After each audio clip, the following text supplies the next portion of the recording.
Hey everyone, Kitty and Sergeant Steel here. Today, I want to talk to you about a unit you've probably been sleeping on. That is the Hydra. Now, this is one of my favorite looking units in the Astra Militarum. This thing is just so cool. I mean, look at that. The 4 autocannons just pointing up at the sky like a real piece of flak weapon that just shoots down aircraft. It's super cool looking. There's lots of great detail that you can paint. Comes with 2 troop models. Also has the shooting screen there and all the controls and all the ribbons and everything.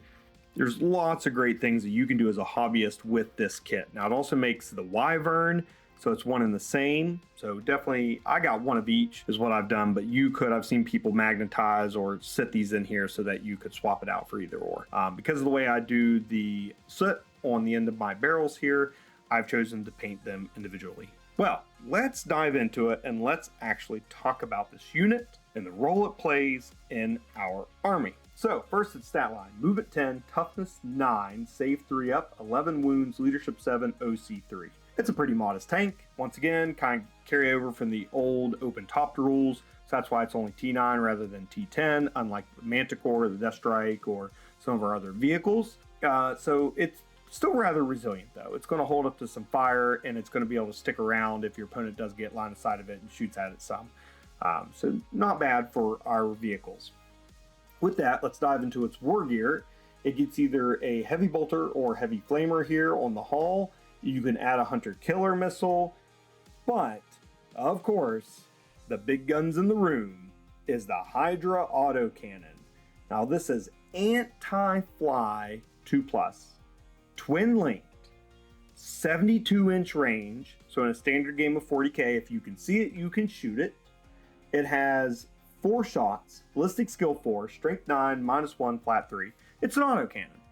Okay, you get 4 shots with twin links, so you're re-rolling your wound rolls, and it's also flat 3 damage. Now that anti-fly 2+ is one of the best things, but let's talk about the unit ability real quick and how those two pair together to make this thing amazing.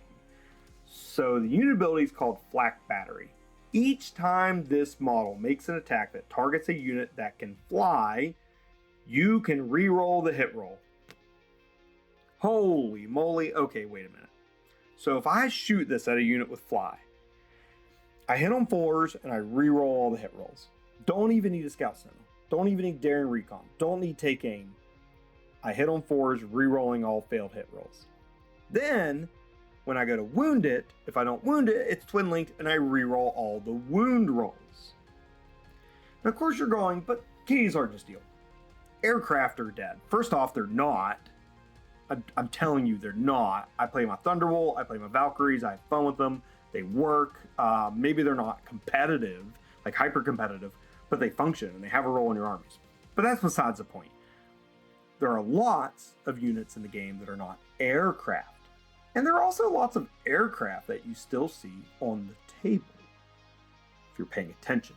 So why this is important is because of how many units have fly.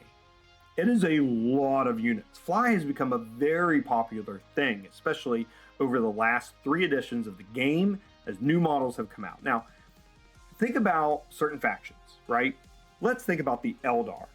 You have all their biker units. You have all their aircraft. You have all their transports. They're all fly keyword. When's the last time you saw a tracked Eldar vehicle?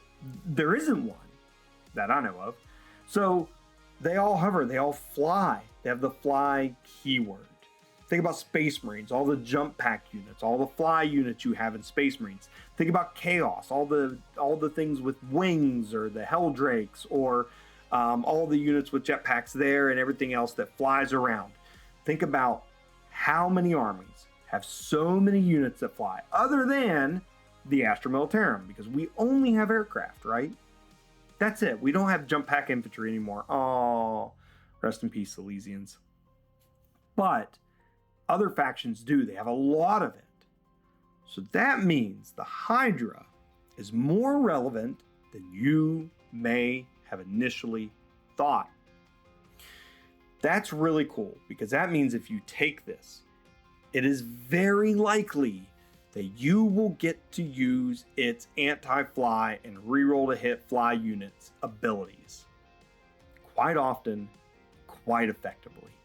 With Strength 9, -1, flat 3 damage, you will decimate Eldar flyers. You will decimate enemy elites who have the fly keyword. You will rain terror upon them. The only downside is you only get 4 shots. So the max damage you can do is 12. The AP -1, that also means if they have any decent saves, they're going to be able to roll for them. So this may be one of those units where you give it the AP -1 from the Executioner, or not the Executioner, the Exterminator. I always flip those two around. Good grief. I think it's the second video this week I've recorded I've done that. So you give the extra AP -1 from your Lehman Russ. You could give it AP -1 from other abilities like Fields of Fire as well. And so that will allow you to get AP -2, which could be really, really beneficial, right? Especially when shooting this, help guarantee those kills. And with a flat 3 damage, you are just devastating things.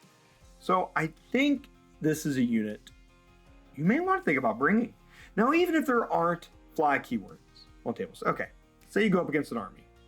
There's very limited Votan with fly. I think maybe 1 unit at most. So if that's the case, forgive me, I'm not super familiar with the army. You go up against that unit, this is still 4 autocannons at strength 9, -1, flat 3. That's still going to do a lot of damage. That's really great to have, and it's something you can just poke out from around the corner of some ruins or some pipes and stuff, and then shoot at your opponents. You could shoot Terminators, you could shoot elites, and you're going to damage them pretty good, and it's going to wreck them up a little bit. So that's kind of something to keep in mind, that because it's autocannons, that has pretty good functionality. With fly units, though, back to that, I mean, you're going to be hitting on 4s, rerolling everything, wounding on 2s, because it's anti-fly 2 up, wounding on 2s. And that's really great, because even with some flyers where they're only T6, T8, T9, you're wounding on 3s and 4s.